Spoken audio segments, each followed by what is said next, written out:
자리에 편하게 앉으시기 바랍니다. 성부와 성자와 성령의 이름으로 말씀드립니다. 네, 오늘따라 성가대가 다르게 보이는 것 같습니다. 다 아시는 것처럼 지난 주일날 저희 대성당에서 열린 성가대에 출전을 했는데요. 아깝게 대상은 놓쳤지만 금상을 받았습니다. 지휘자님, 또 반주자님, 또 오늘 성가대님 못 나오셨는데 모두 수고하셨습니다. 박수 한번 쳐주시죠. 네, 수고하셨습니다. 네, 감사합니다. 네.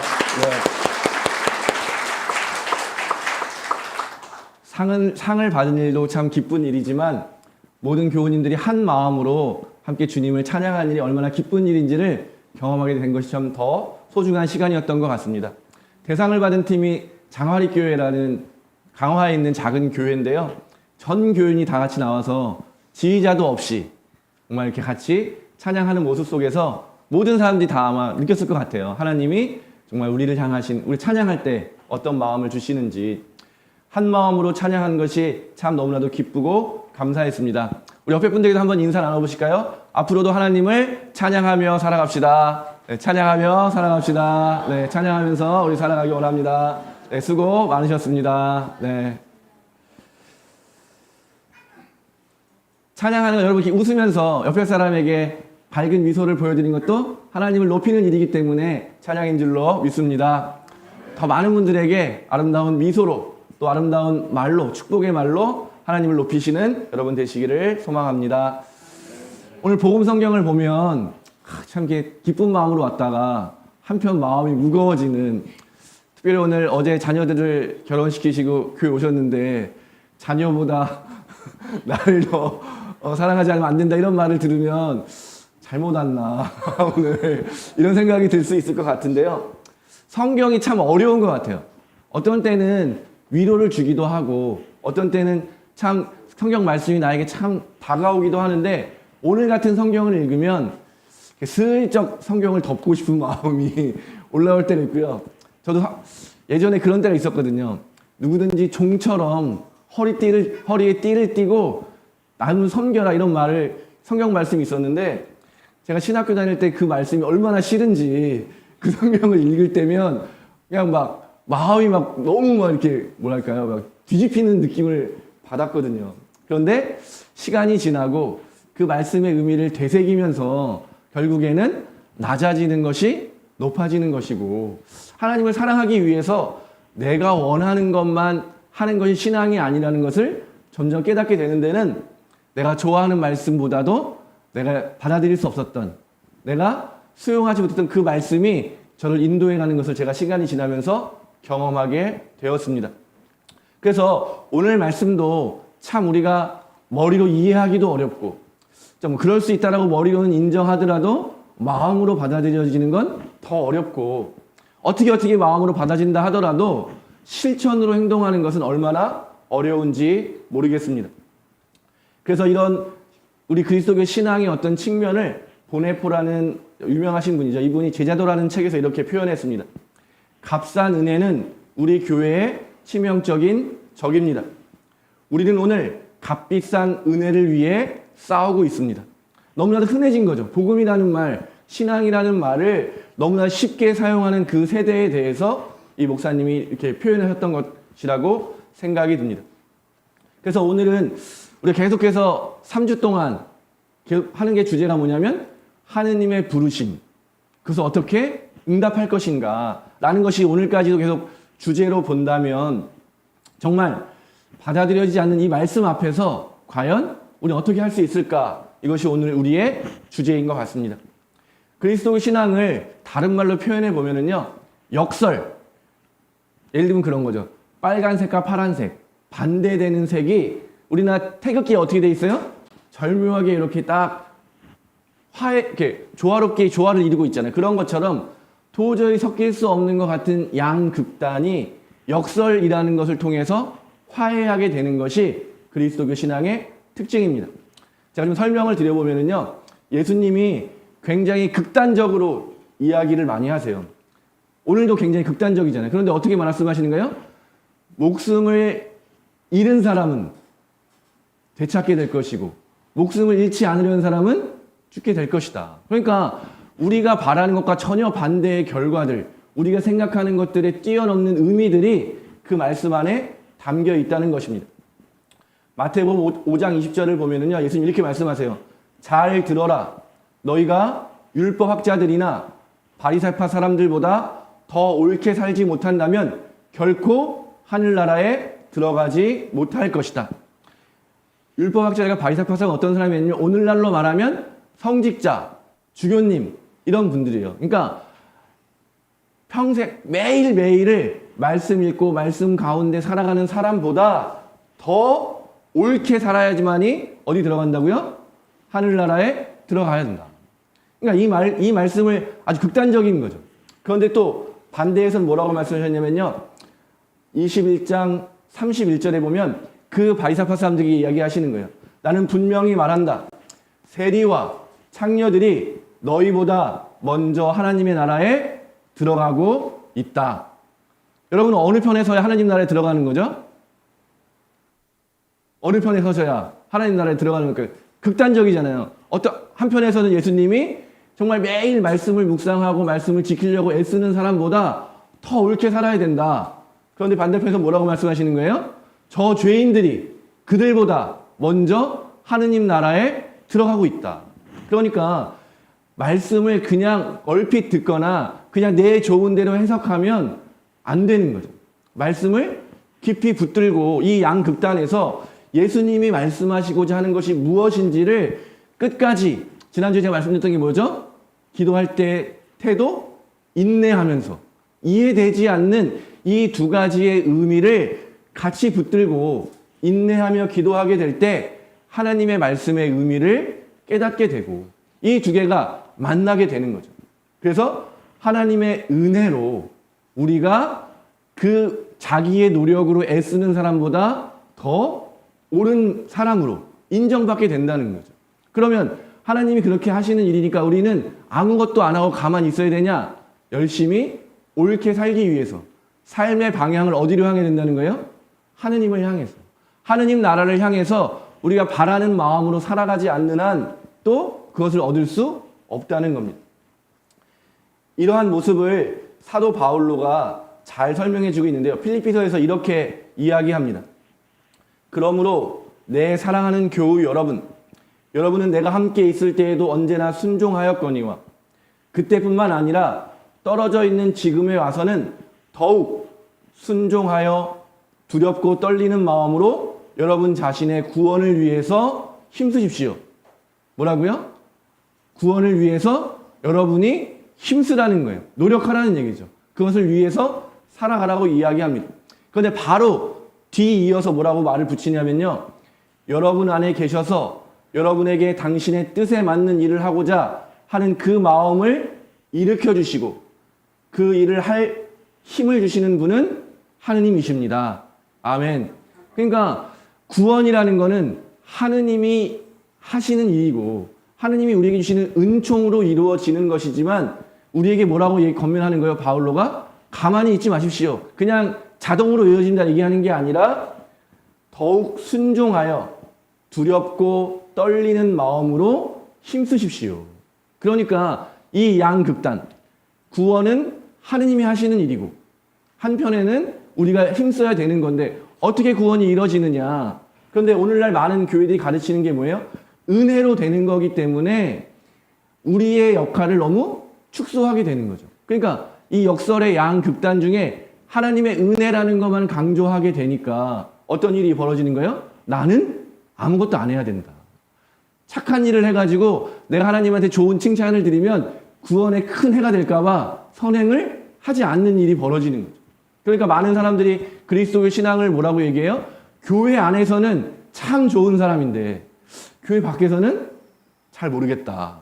좋은 사람인지 좋은 사람이었는지. 왜냐하면 밖에서는 자기 마음대로 사는 거예요. 구원은 하나님에 달려있는 거니까 교회에서 시키는 대로 예배 잘 드리고 신앙생활 잘하면 구원은 이루어지는 거라고 믿게 되니까 우리의 해야 되는 부분들을 놓치게 되는 거죠. 그런데 성경은 뭐라고 가르치는 거예요? 이 양극단을 같이 추구하는 것. 도저히 갈 수가 없잖아요. 하나님의 은혜이면서 우리의 노력이라는 것이 만날 수 없는 것인데 이 두 가지를 같이 붙들고 가라고 하는 것이 성경의 가르침이라는 것입니다. 또 다른 말씀을 보면요, 예수님이 이 세상이 얼마나 좋은 건지를 이야기할 때 뭘로 비유하시냐면요, 이렇게 얘기하십니다. 온갖 영화를 누린 솔로몬도 저 들꽃, 들에 피어나는, 아무도 돌보지 않은 저 들에 피어있는 꽃 한 송이만큼 화려한 것이 없다. 그러니까 이 세상이 얼마나 좋은 거예요. 이 세상에 하나님의 영광, 영화로운 그 모든 것이 담겨 있는데 예수님 뭐라고 가르치세요? 결론은 뭐예요? 그런데 너희는 먼저 하느님의 나라와 하나님의 의롭게 여기시는 것을 구하여라. 그러면 이 모든 것도 곁들여 받게 될 것이다. 그러니까 이 세상이 참 좋은 것인데 우리는 이 세상이 아닌 무엇을 구해야 된다고요? 하느님 나라를 구하게 될 때 이 땅에서도 걱정 없이 근심 없이 살아가게 될 것이라고 예수님께서 가르치십니다. 또 이어서 이런 거예요. 하느님 나라에 들어가려면 어떻게 해야 돼요? 그러면 하느님 나라에 들어가려면 어떻게 해야 되나요? 예수님 뭐라고 말씀하셨죠? 하느님 나라에 들어가기 위해서 어떻게 된다고 말씀하셨냐면요, 마태복음 25장 40절입니다. 너희가 여기 있는 형제 중에 가장 보잘것없는 사람 하나에게 해주는 것이야말로 나에게, 누구예요? 예수님에게 해준 것이다. 우리가 일상에서 하느님 나라를 누리는 일은 아주 평범한 일이에요. 내 옆에 있는 이웃, 가장 보잘것없는 사람의 아픔에 공감하면서 그 사람에게 내가 베푸는 일이 하느님 나라를 누리는 일이라고 이야기합니다. 가장 보잘것없는 일이 가장 높은 하느님의 뜻이 이루어지는 장소가 되는 거죠. 높고 낮음이 같이 연결되는 것이 신앙의 특징입니다. 그렇기 때문에 그리스도교 신앙은 이처럼 한쪽 면, 극단적으로 예수님께서 말씀하신 가족을 버려라, 내가 칼을 주러 왔으니 가족을 대적하고 가족을 미워해라 라고 하는 한쪽 면만 생각한다면 우리는 실패할 수밖에 없죠. 오늘 집에 가서 자녀들에게 난 예수님 말씀을 지키기 위해서 너를 떠난다, 이제 잘 살아라 라고 얘기한다면 하나님도 기뻐하실 일인가? 자녀들도 하나님 바라시는 게 정말 그런 것인가? 다른 곳에서 어떻게 말씀하시냐면요, 나를 위해서 부모와 자녀와 집과 토지와 모든 것을 버리는 사람은 어떻게 된다고 얘기하셨냐면은 이 땅에서 100배의 보상을 누리게 될 것이다. 그러니까 오늘 예수님의 말씀은 극단적이지만 그 안에 담겨 있는 건 뭐예요? 제대로 아버지와 아들로, 어머니와 딸로, 아버지와 자녀로 만나기 위해서는 내 마음대로 사랑해서는 성공할 수가 없다. 먼저 내가 하는 방식을 미워한다는 그런 거죠. 내 생각대로가 아니라 누구의 생각대로요? 하느님을 사랑하는 마음으로, 하나님을 대하는 마음으로 다른 이웃을 대하지 않는 한 우리는 늘 내 마음대로 사랑하게 되는 거죠. 내 마음대로 소유하려고 하는 거죠. 내 마음대로 조정하려고 하게 되는 실패에 빠질 수밖에 없는 것입니다. 그래서 진정으로 사랑하기 위해서는 역설적으로 어떻게 해야 되는 거예요? 먼저 미워해야 되는 거죠. 그리고 그 사람을 사랑하기 위해서는 누구를 사랑해야 되는 거예요? 하느님을 사랑하라고 가르치고 있는 것입니다. 그런데 이 역설적인 양극단을 생각하지 않고 한쪽 면만 생각한다면 우리는 늘 고개를 갸우뚱하면서 어떻게 이것을 실천할까? 어떻게 받아들여야 될까? 이렇게 말할 수밖에 없는 것입니다. 그래서 특별히 우리 성공회는 이런 신앙의 양쪽 극단을 같이 가지고 가는 신앙의 모습을 가지고 있어요. 그래서 우리는 어떤 교회예요? 가톨릭이면서도 개신교이고, 개신교이면서도 가톨릭이고, 개신교인들은 너네는 정체가 뭐냐? 가톨릭은 너네는 가톨릭이 아니야. 이렇게 이야기하지만 우리 스스로는 뭐라고 이야기하는 거예요? 개혁된 가톨릭입니다. 이렇게 이야기한다는 거예요. 그래서 그리스도교 신앙에 있는 이런 성서의 가르침을 그대로 우리의 삶에서도 실천하는 거죠.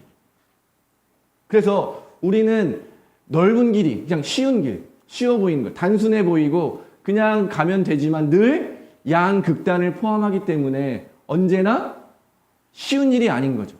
하나님의 뜻이 어디에 있는지, 하나님이 주신 이 말씀 안에 담겨 있는 이 극단적인 가르침과 다른 쪽에 있는 극단적인 가르침을 다 붙들면서 인내하면서 넓은 길이 아닌 어디로 가는 거예요? 좁은 길로 가기 때문에 성공의 교인들은 늘 머리가 아프고 늘 정답을 찾기 위해서 고달픈 시간을 보내야 되고 하느님의 뜻이 어디에 있는지를 답을 내리기 전에 뭐라고 얘기하는 거예요? 우리는 함께 기도합시다. 함께 예배를 드리면서 함께 예배의 자리에서 기도의 자리에서 하느님의 뜻이 어디에 있는지를 분별해 봅시다. 라고 하는 게 우리의 태도인 거죠. 그렇기 때문에 나는 틀릴 수 있고 하느님만 옳으신 분이기 때문에 우리의 태도는 늘 겸손, 나를 낮추고 다른 사람의 말에 귀를 기울이는 경청의 자세. 이게 뭐예요? 바로 기도의 자세인 거죠. 내가 옳고 내가 다 알고 있고 내 마음대로 살려는 마음으로 주님께 나아가는 것이 아니라 나는 여전히 부족하고 나는 알 수 없고 그러나 주님의 음성에 귀를 기울이겠습니다 라고 하는 그 기도의 자세를 하느님에게만 향하는 것이 아니라 어디도 향하는 거예요? 내 이웃에게, 내 가족에게, 세상 사람들에게도 우리는 아직 완전하지 않습니다. 그러나 우리는 기도의 자리에서 하나님의 뜻을 구하고 있습니다. 라고 하는 고백이 바로 성공의 교회에 다니는 신자들이 고백해야 될 신앙의 모습인 것입니다. 그래서 종교개혁의 시간을 통해서 나눠진 교회들 가운데 이 둘을 붙잡고 있을 때 어떤 일을 하고 있냐면요. 성공회는 그 어떤 교회보다 갈라진 교회들을 하나 되게 하는 것. 교회 일치 운동의 항상 중심에 서 있어요. 그래서 제가 정말 많은 요즘에 성공회에서 신앙생활하는 분들을 보면은 다양한 신앙 배경들을 가진 분들이 있거든요. 근데 그분들이 고백하는 게 뭐냐면 어디를 가도 이렇게 뭐랄까요? 내 집 같이 느껴지지 않는데 성공회에 오니까 내 집 같다. 어떤 배경을 가지고 있든지 어떤 신앙을 추구하든지 이거를 다른 교회들은 요 좁은 길 안에 안 맞으면 탈락시키려고 하는데 우리는 넓은 품으로 그런 분들과 함께 하나님의 뜻을 구하는 교회를 이루어 가려고 노력하는 교회이기 때문에 그런 모습을 보이지 않을까 생각합니다. 어떤 분이 요즘에 그렇게 이야기하시는 분들이 가끔 제가 들을 때도 있는데요. 시중에 팔지도 않는 공동번역을 왜 그렇게 고집하면서 끝까지 그걸 봐야 됩니까? 쉽게 구할 수 있는 또 새롭게 번역도 된 성경도 잘 나왔는데 바꾸면 안 됩니까? 이렇게 이야기하는데요. 공동번역은 1970년대에 전 세계에서도 드물게 가톨릭 신학자들과 개신교 신학자들 모두가 함께 기획부터 같이 우리가 성서를 우리말로 번역해보자 이런 의도를 가지고 책을 번역하기 시작했어요.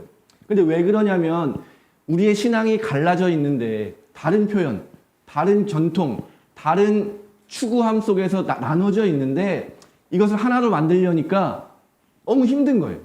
그래서 뭐부터 시작해보자?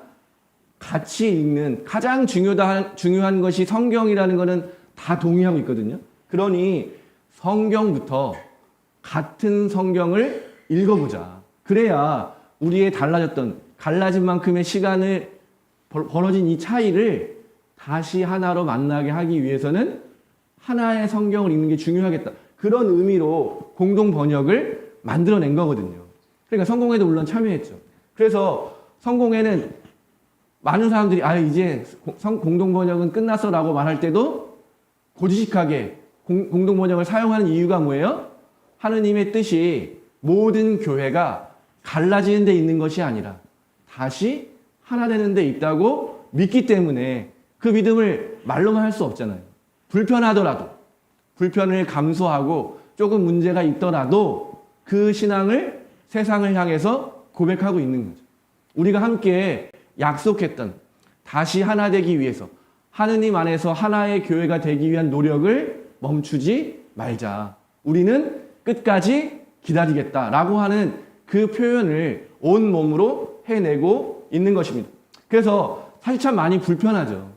내가 원할 때 이 성경을 구하기도 어렵고 좀 글씨가 큰 게 있으면 좋겠고 또 어떤 사람들은 작은 게 있으면 좋겠는데 우리는 선택의 여지가 없는 거죠.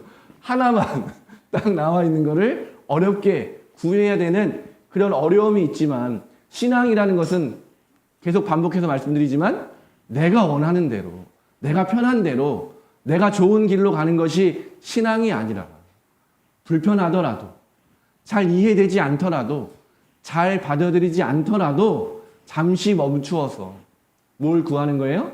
하느님의 뜻이 어디에 있는지, 내 삶을 부르시는 하나님의 부르심에 내가 어떻게 응답해야 되는지를 끊임없이 기도의 자리에서 확인하는 것이 신앙이기 때문에 우리는 늘 주저하는 것 같아 보이고, 늘 우리는 정답을 찾지 못한 것 같아 보이지만, 우리는 늘 믿음의 자리에서 더 넓은, 더 깊은 신앙을 추구하고 있는 것입니다.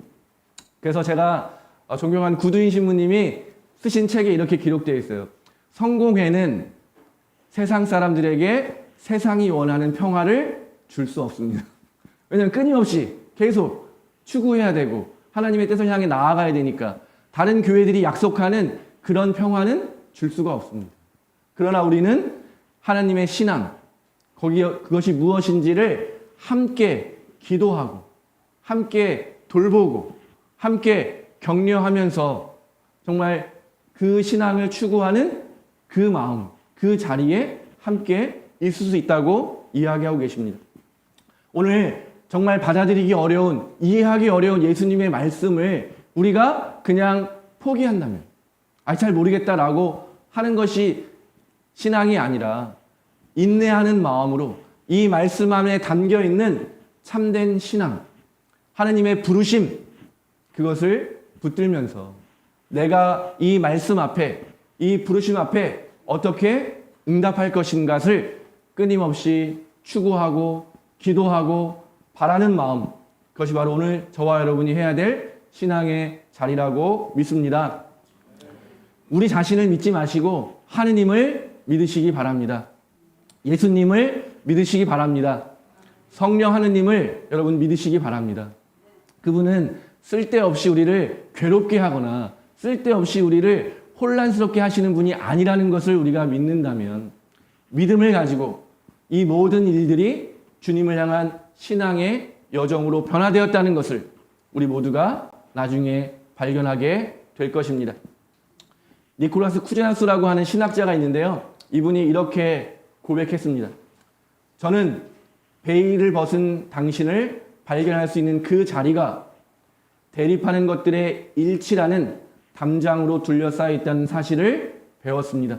우리가 하느님을 만나게 될 때 비로소 우리는 진리를 깨닫게 되고, 그 진리 안에서 우리의 생각으로는 대립되고 만날 수 없는 그 모든 것들이 하느님 앞에서 온전하게 존재하는 그 모습을 볼 수 있다는 것을 이분이 오래전에 이미 고백하셨습니다.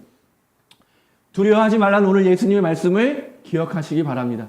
두려워하지 말라는 예수님의 약속은 두려운 일이 일어나지 않는다는 것이 아닙니다. 두려워할 일들이 우리의 삶에 분명히 있겠지만 그 두려워할 일들은 두려워할 일이 아닌 것이다. 바오로의 말로 표현해본다면 뭐예요? 그 두려워함을 두려워하지 않고 담대하게 이길 수 있는 마음과 힘과 능력을 주시는 분이 우리 안에 살아계시기 때문에 예수님은 끊임없이 우리에게 세상이 너희를 미워하든, 너희가 어떤 처지에 빠져있든, 너희가 어떤 일을 당하든 두려워할 필요가 없다고 약속해 주시는 것입니다.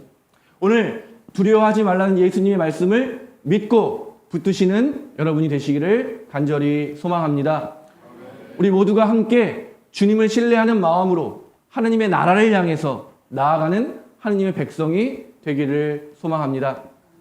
오늘 함께 이 설교의 말씀을 라이놀드 리버의 유명한 기도문으로 마치도록 하겠습니다. 하느님, 바꿀 수 없는 것을 평안하게 받아들이는 은혜와 바꾸어야 할 것을 바꾸는 용기와 이 둘을 분별할 수 있는 지혜를 주옵소서. 아멘.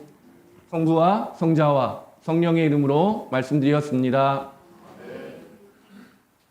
우리 지난 시간 말씀을 묵상합니다.